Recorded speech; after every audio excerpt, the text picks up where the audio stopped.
방금 전에 소개받은 CNS 스포츠 대표 최호승입니다. 제가 오늘 발표할 주제는 미디어를 통한 세계화, 우리 동주국 태권도의 비전과 전략입니다. 자, 미디어 시장의 변화, 그 변화를 저희가 감지하고 거기에 맞게끔 정책을 펼쳐야 될 때가 왔습니다. 4차 산업의 기술이 고도화되면서 미디어 산업이 굉장히 빠르게 변화를 하고 있거든요. 여기 앉아 계신 우리 학생들 지상파 많이 보나요? 안 보죠? 네. 컨텐츠 산업이 변화가 돼가면서 미디어 산업까지 같이 변화가 되어버린 겁니다. 최근에는 국내 OTT인 티빙과 웨이브가 합병을 한다라는 이야기가 나왔습니다. 이게 글로벌 OTT와 경쟁하기 위해서는 국내 OTT도 본인들이 규모를 더 크게 만들어야 된다고 느꼈기 때문이에요. 자, 글로벌 OTT의 가입자 현황을 한번 분석해 봤는데요. 자, 이 발표를 보면 전체 인터넷 사용자 중에서 2026년이 되면 약 46%가 이 OTT를 사용한다라는 겁니다. 그리고 인구수는 2023년에 20억 명, 그리고 26년이 되면 22.5억 명까지 늘어날 것으로 추산을 하고 있습니다. 2019년부터 21년까지 이 글로벌 OTT는 약 연평균 성장률이 27.4%, 굉장히 빠른 속도로 성장을 했습니다. 그리고 국내도 마찬가지지만 국내는 19년도부터 20년까지 약 21% 정도 성장을 했습니다. 자, 그럼 우리 태권도가 가지고 있는 미디어적 가치는 무엇이냐? 이게 사실 굉장히 중요한 건데요. 자, 글로벌 미디어로서 태권도는 이미 다양한 문화와 국제적으로 연대를 할 수 있습니다. 스포츠 엔터테인먼트로서의 매력은 상당히 많이 있습니다. 국제적인 스타들과 같이 협업을 할 수 있는 구조가 되어 있어요. 자, K 컨텐츠가 지금 세계적인 열풍을 일으키고 있는데요. 여러분들이 정말 좋아하는 BTS죠, 그죠? 세계를 강타했습니다. K 컨텐츠의 수출은 14조 원을 돌파했습니다. 이 14조 원이라고 하면 우리 학생들은 지금 이 규모를 잘 이해하기는 어려울 거예요. 그런데 이거는 전기차 시장이나 2차 전지 시장보다 더 큰 겁니다. 우리나라가 제조업 위주에서 서비스 위주의 이런 수출이 가능하다라고. 자, 보시는 장면은 미디어로서 이미 인정받은 게 2016년도에 이게 엠넷에서 했던 히트 더 스테이지라는 프로그램이거든요. 거기에 K-타이거즈가 나와서 퍼포먼스를 했는데 굉장한 인기를 끌었습니다. 거기에서 크리에이터들을 양성을 했어요. 계속. 이미 미디어사에서는 태권도가 정말 가능성이 있다고 판단을 내렸던 거죠.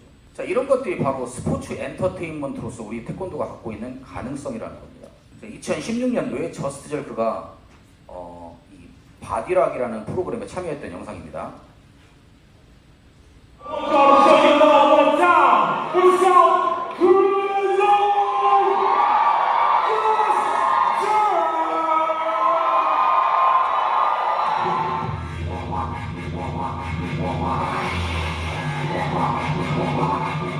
다음 영상 한번 또 보실게요.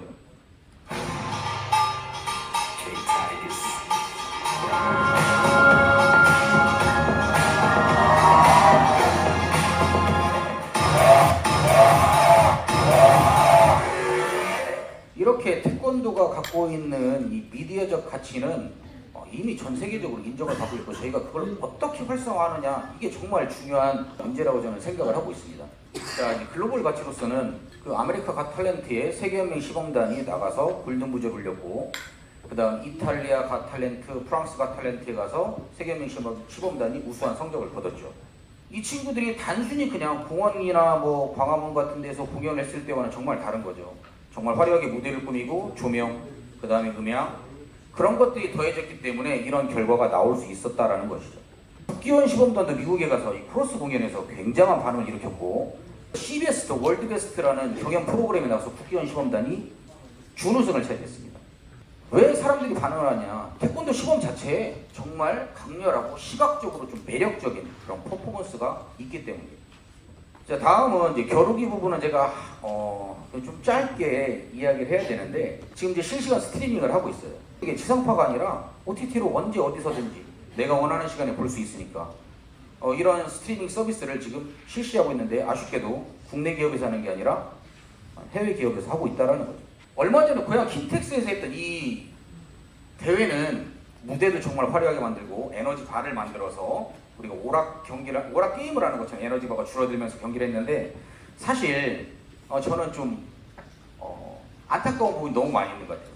왜냐면 전자학으로 바뀌면서 겨루기가 갖고 있는 근본적인 문제를 해결하지 않은 상태로 화려한 조명과 무대를 만든다고 해서 그게 시청자들을 끌어들이기는 어렵다는 거예요.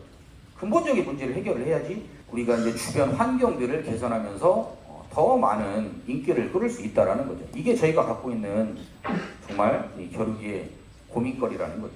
자, 그럼 앞으로 우리가 어떻게 해야 되느냐?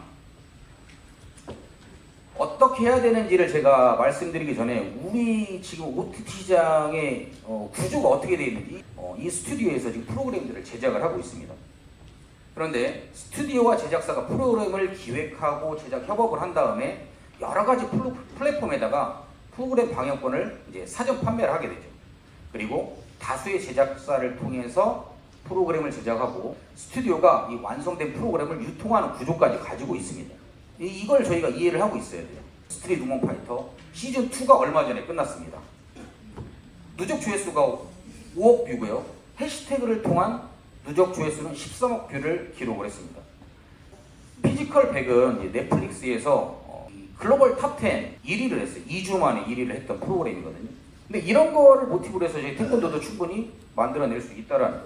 자, 이렇게 인기를 끌 수 있었던 건 이 프로그램을 기억하면서 전문 제작사들이나 프로듀서들이 정말 탄탄한 스토리텔링과 본인들의 경험을 적극적으로 활용했기 때문에 이런 결과가 나올 수 있었던 겁니다. 이 OTT 기업과 엔터테인먼트 기업과 전략적 파트너십을 통해서 이렇게 저희도 프로그램을 뭔가 만들어 가야 될 텐데요. 같은 이런 엔터테인먼트사들은 이미 많은 프로그램 기획 경험도 있고 성공한 경험이 있기 때문에 그 경험을 저희가 적극적으로 좀 활용을 해야 된다라는 거죠.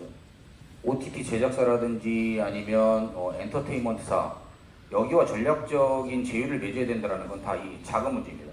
그러면 이 기업들의 투자 활동을 좀 보고 저희가 그쪽과 맞춰서 전략적인 파트너십을 통해서 뭔가를 만들어야 된다는 거죠.